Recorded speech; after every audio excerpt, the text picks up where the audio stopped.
the latest Poopsploits jailbreak with the Blu-ray exploit, then all you got to do is run your Blu-ray disc, and then it should run the jailbreak. You might have to press X to run it, depending on which version of the Blu-ray exploit you're using. But once it runs the jailbreak and loads GoldHEN, it should detect the version of GoldHEN you have on the USB drive, and then load that one instead of the older version that you have on the disk itself or on the hard drive, and then it will automatically copy that payload from the USB drive to the internal storage so that you will not need to have that USB drive plugged in future. When you go to load GoldHEN, it should be properly updated. So if we open up the GoldHEN menu, you can see the menu looks a bit smaller because one of the main menu options has been removed, which is the Klog settings. That's now being removed, and the Klog server has been implemented into the server settings, so now everything is nice and neat. You have less main menu options, but you haven't lost any options from the previous version. It's just been integrated into the server settings instead. But if we go into the plugin settings, you can see we have the option to update the patch archive, which will download the latest patches. You can change the patch source. It automatically downloads online from the GitHub repo, but you can also change it to install patches locally that you have stored in a zip file on the USB drive or on the internal hard drive of the PS4.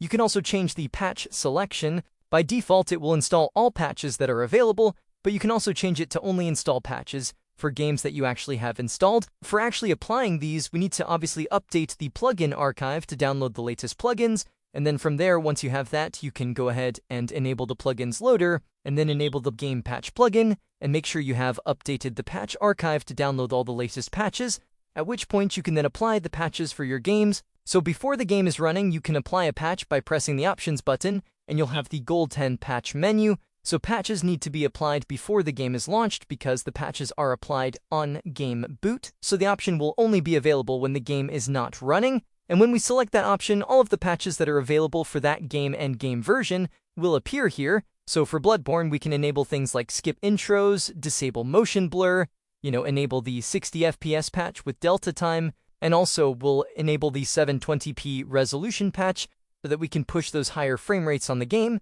And then once you've got your patches applied, you can simply exit out of that menu and launch the game, and you can see that the patches are applied on launch. So after we launch the game, we get the 4 patches have now been applied. It will automatically skip the intros to get us straight into the game.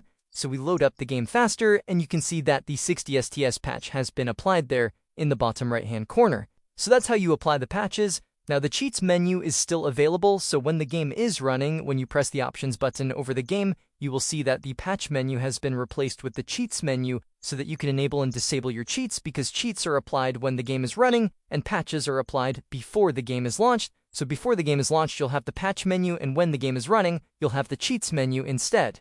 So that is how that works. We now have the option to update the cheats, patches, and plugins all from GoldHEN, as well as being able to apply them all from GoldHEN as well, whereas previously we had to use Homebrew applications like the PS4 Cheats Manager to be able to download and apply your patches.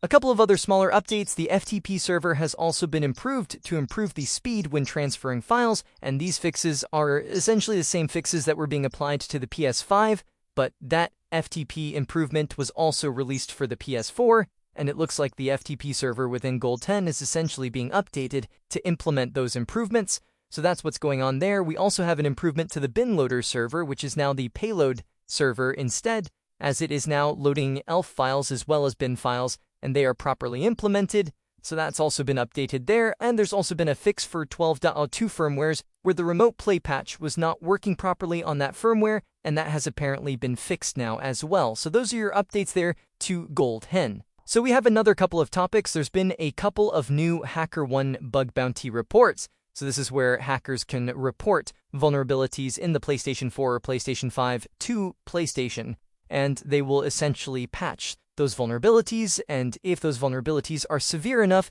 they will award the hacker with a bounty reward, a certain amount of money for their trouble, and we sometimes see new jailbreaks release from this because the hackers can actually request that that vulnerability gets disclosed. So if you stay on an old enough firmware, when that bug is disclosed, it can potentially lead to new jailbreaks further down the line once it's disclosed. So we've got this new report 24 hours ago from Slidy Bat, where he received a $10,000 bounty, and even beyond that, Gejina has also apparently received a $10,000 bounty for one of their reports. So GoldHEN shared a response from PlayStation about the report, where they rated the severity of the report as high and awarded them with a $10,000 bounty. Now, because these reports have come out, that usually means that system software updates are also coming out at the same time, and that's exactly what happened here. We got a new system software update for the PS4, updating it to 13.04, and we also saw a new system software update for the PS5, updating it to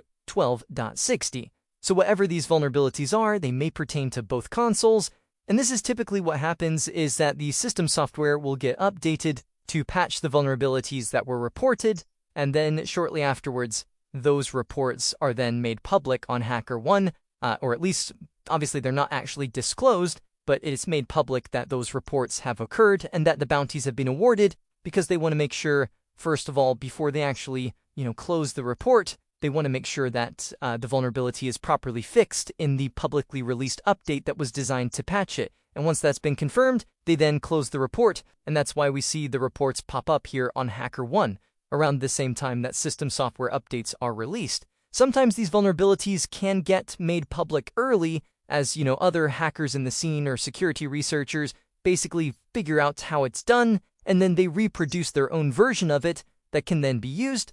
Or sometimes you just have to wait for the actual report itself to get disclosed if the person who reported it actually requests disclosure.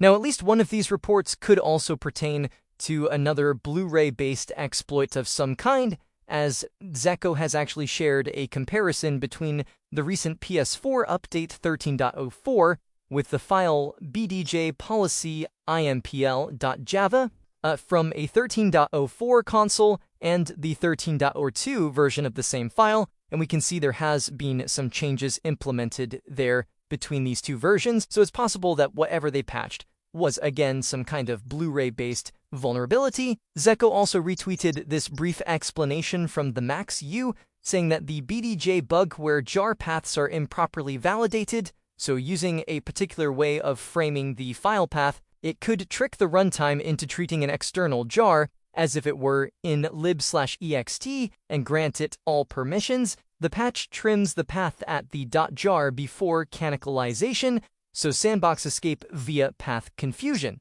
So if this is the case, then this potential vulnerability could lead to a userland exploit through, again, a Blu-ray disc working up to firmware 13.02. And of course, we could chain that potentially as the Blu-ray exploits are viable to be chained with the kernel exploit from the flow up to 13.0, so it could be chained with the kernel exploit on 13.0 to be able to jailbreak up to that firmware using a Blu-ray disc, although hopefully the PlayStation Vue exploit should be out long before then, and that theoretically should be a better option for 13.0 because it does not require a Blu-ray disc. However, of course, if there's ever any kernel exploits up to 13.02, then this could be a viable entry point for that. Now, we also got an update on the PlayStation Vue exploit showing that the 13.0 kernel exploit appears to have been successfully implemented, and this comes to us from Dr. Yen, who has shown, first of all, a screenshot showing the PlayStation running with the exploit enabled on firmware 13.0, and they've said here, thanks to Earth Onion, Cow, UFM42, and others, I'm one of the first to get to jailbreak on 13.0. The success rate of the poopsploit is not great, though. And then he also says that the release is still set for next month, so we'll still have to wait for next month for this to get released. I'm sure the next work will probably be trying to see if they can do any kind of stability improvements on poopsploit to get the success rate higher than whatever it currently is at the moment. As they say, it's not great right now, but, being able to load it at all is still a lot better than not being able to load it. So, hopefully they might be able to get the stability cleaned up a little bit before release. There's a few other updates that have been going around, but those are the main ones I just wanted to quickly cover here in this video. So, hope you guys enjoyed this one or found the information